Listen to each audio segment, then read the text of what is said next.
Hello everyone. I thought I would come on and do a little live energy update.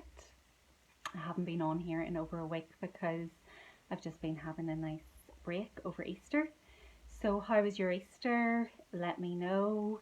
Um, we had the full moon in Libra on Saturday night, just before Easter Sunday.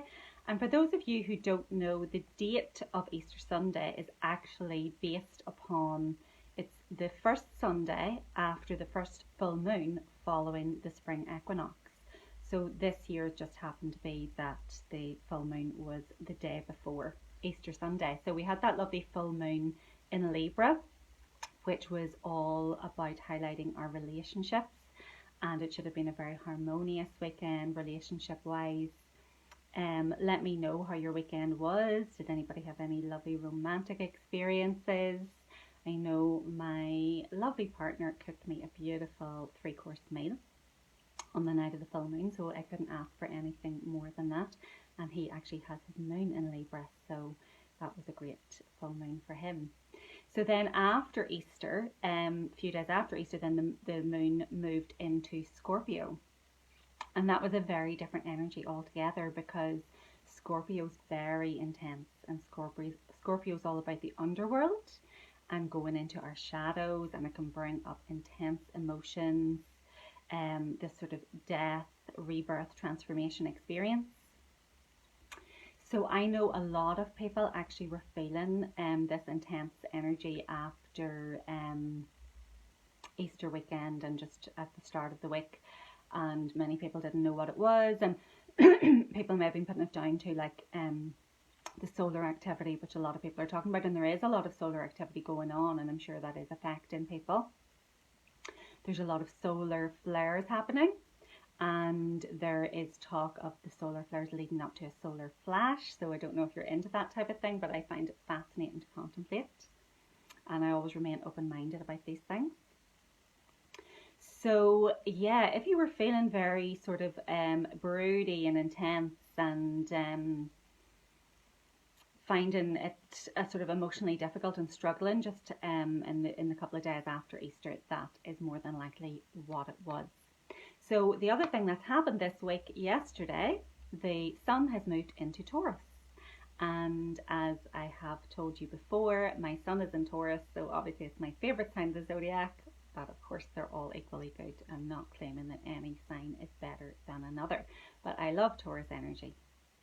And so we actually have now the sun in Taurus, we have Uranus in Taurus, we have Mercury in Taurus, and we have the North Node in Taurus. So there's lots of Taurus energy, and this is all being magnified next weekend as we actually have the eclipse in Taurus. And I've already been talking about that, but I'll continue talking about it because it's very important energy that's going to be happening. So as I have said before, eclipses are huge catalysts for change in our lives, and I can't help feeling like this eclipse is particularly potent. I know it's very potent for me because it's conjunct my sun, and that's going to have a massive impact on me. I'm already feeling it, so it's having a real impact on my sense of identity, and a huge shift there, and me moving more into my authentic self and expressing more of my authentic self in the world. But the fact that Uranus is in Taurus, Uranus has been in Taurus since 2019 up to 2026.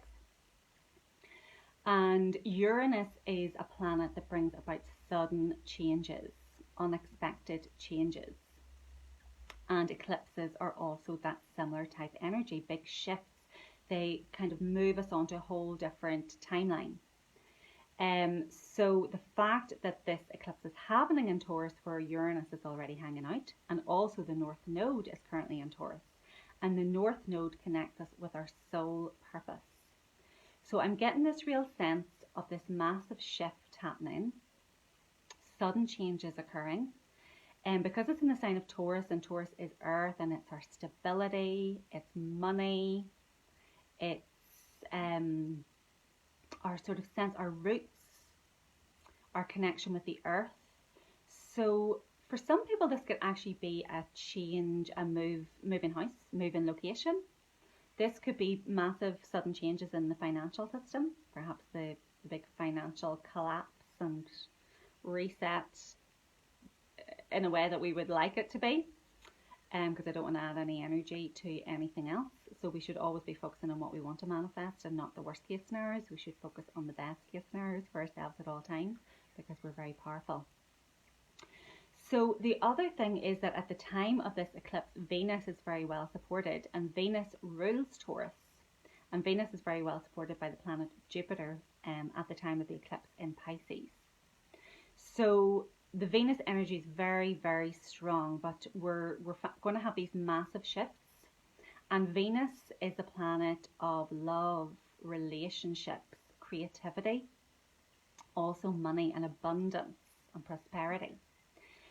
So I'm feeling that this eclipse has the potential to move us on into a whole different higher timeline if we are tuned in with the energy and we're working with it. That's going to bring us into a whole new state of abundance, a whole new connection with the earth. And it's really interesting because I actually just pulled a little angel card before I come on the live, and you couldn't make it up because the card that I pulled was abundance. So I'll just read the message for you. It's time for your life to flow with prosperity, love and success. You draw from the limitless universal pool according to your belief in how much you deserve. Angel wisdom is reminding you now to believe in yourself and trust that you deserve more. Then you will attract abundance and true riches of life.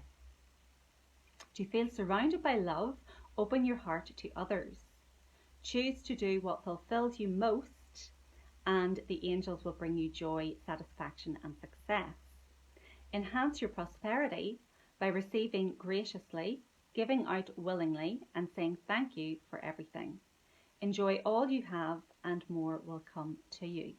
So that's exactly the sort of energy that I have been feeling when I was contemplating the energy of the eclipse next week. That's exactly the energy that I was feeling. This sense of abundance, and very much I have been receiving the message over the past few weeks. And I know this already, but often things come in deeper and deeper and you understand them at deeper levels. But you know, we shouldn't be focusing on making money. We should be focusing on doing what lights us up. And yes, being in service to others, but by doing what we love, because when we're doing what we love, we're in the right frequency to actually attract abundance and prosperity into our lives. It doesn't come by, you know, slaving away in a 9-to-5 job that you hate, because you're only ever going to get stuck in a cycle of just paying the bills and making ends meet that way. We can really become expansive when we're doing what we love, because we're expanding our energy. And obviously our vibration attracts like situations and circumstances to us. So if we're in a very high vibrational state, because we're doing what we love and we're doing what lights us up, and that is benefiting humanity, because then other people are benefiting from us being the highest version of ourselves. And then we find ourselves being rewarded with abundance and prosperity and success. So that is a big key. So Venus, the eclipse in Taurus, Uranus in Taurus, the North Node in Taurus, we're being reminded that we have so much more potential. There's so much abundance that we haven't tapped into. And if you are in tune with that at the time of the eclipse next weekend, you have the opportunity to manifest a whole new reality for yourself and attract a whole new reality for yourself.